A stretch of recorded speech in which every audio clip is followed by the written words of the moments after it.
लागू होगा इस देश के अंदर। सारी संस्थाओं का निजीकरण कर दिया जा रहा है। यूनिवर्सिटीज के अंदर जो ओबीसी के लिए, एससी एसटी के लिए जो रिजर्वेशन रहता है, उसमें कहा जाता है कि योग्य कैंडिडेट नहीं मिला, इसके नाम पे वहां पे रिजर्वेशन खाया जा रहा है। तो इसलिए ये रिजर्वेशन का मुद्दा निजीकरण के साथ साथ धीरे धीरे इस देश के अंदर खत्म किया जा रहा है, योजनाबद्ध तरीके से खत्म किया जा रहा है। सरकार की पॉलिसी है कि धीरे धीरे इस देश के अंदर रिजर्वेशन खत्म करो और सारी सरकारी संस्थाओं को निजीकरण कर दो, निजी संस्था बना दो, तो अपने आप रिजर्वेशन की कोई जरूरत ही नहीं होगी, रिजर्वेशन उनको चाहिए नहीं। तो इसलिए कई मोर्चों पर लड़ाई लड़ने की जरूरत है। आज महिला आरक्षण बिल का ढिंढोरा पीटा जा रहा है भारतीय जनता पार्टी की ओर से। और क्या है वो महिला आरक्षण बिल? कह रहे हैं ये महिला आरक्षण बिल 24 में नहीं लागू होगा, ये पता नहीं 29 में भी लागू होगा कि नहीं लागू होगा, 10 साल में लागू होगा कि 20 साल में लागू होगा, कुछ पता नहीं, क्योंकि 24 में चुनाव हार जाएंगे, इसलिए उसके पहले ये विमेंस रिजर्वेशन बिल का ढिंढोरा पीट के उसको लाने की तैयारी कर रहे हैं। इंडिया अलायंस को सबको मिलकर इस बात का विरोध करना चाहिए और कहना चाहिए कि अगर महिला आरक्षण बिल पर आपकी नीयत साफ है तो जो हमारी मांग है उसके अनुरूप बिल आप लाइए और बिल 24 में लागू होना चाहिए, 29 का और 35 का और उसके आगे 10 साल 15 साल तक इस देश की महिलाओं को कब तक इंतजार करना पड़ेगा? इसमें इस देश को मत फंसाइए। और इसलिए आज जिस प्रकार की परिस्थितियां हैं, बाबा साहब डॉक्टर भीमराव अंबेडकर जी की बात हुई, उन्होंने देश का संविधान लिखा, कैसी सरकार है ये? एक इंडिया का अलायंस बन गया तो इसके कारण से इंडिया का नाम मिटाने पे लगे हुए हैं।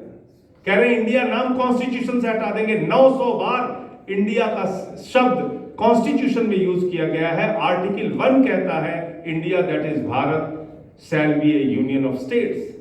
आप उसी को चेंज करना चाहते हैं, इंडिया नाम से आपको नफरत हो गई। तो इसलिए ये न तो धर्म के हैं न संविधान के हैं। ये लोग प्रभु श्री राम के मंदिर में चंदा चोरी का मामला इनका सामने आया था, उसको हमने उजागर किया। तो न राम के हैं, न आम के हैं, न किसी काम के हैं। ये सिर्फ देश को चंद अपने पूंजीपति मित्रों के हाथ में बेचना चाहते हैं। 13 लाख करोड़ रुपए चंद पूंजीपतियों का कर्जा इस देश के अंदर माफ किया गया। आप ये हालत इस देश की बना दी गई है इस समय कि आप किसी भी चीज के ऊपर निगाह उठा लीजिए, वहां पर मोदी जी का दोस्त मिलेगा। और अपने सारे दोस्तों को इन्होंने कह रखा है देश को लूटो, देश की बैंकों को खाली करो और खाली करके विदेश में जाके आराम से बैठो, मौत से बैठो। और 2014 के बाद इस देश में मोदी वॉशिंग पाउडर है जो आपके हर तरह के दाग धुल देगा। भ्रष्टाचार कीजिए, गुंडागर्दी कीजिए, माफियागिरी कीजिए, बीजेपी में शामिल हो जाइए, आप बिल्कुल ठीक हो जाएंगे। ईडी का, सीबीआई का जिस तरीके से इस्तेमाल हो रहा है, हर राज्य के अंदर इस्तेमाल हो रहा है।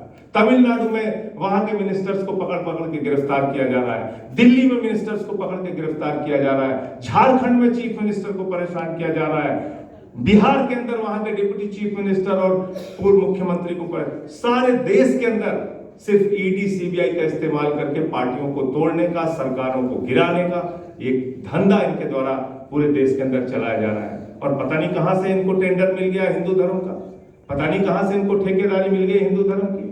पूरे देश में हिंदू मुस्लिम कर करके समाज को बांटने का काम कर रहे हैं लोग।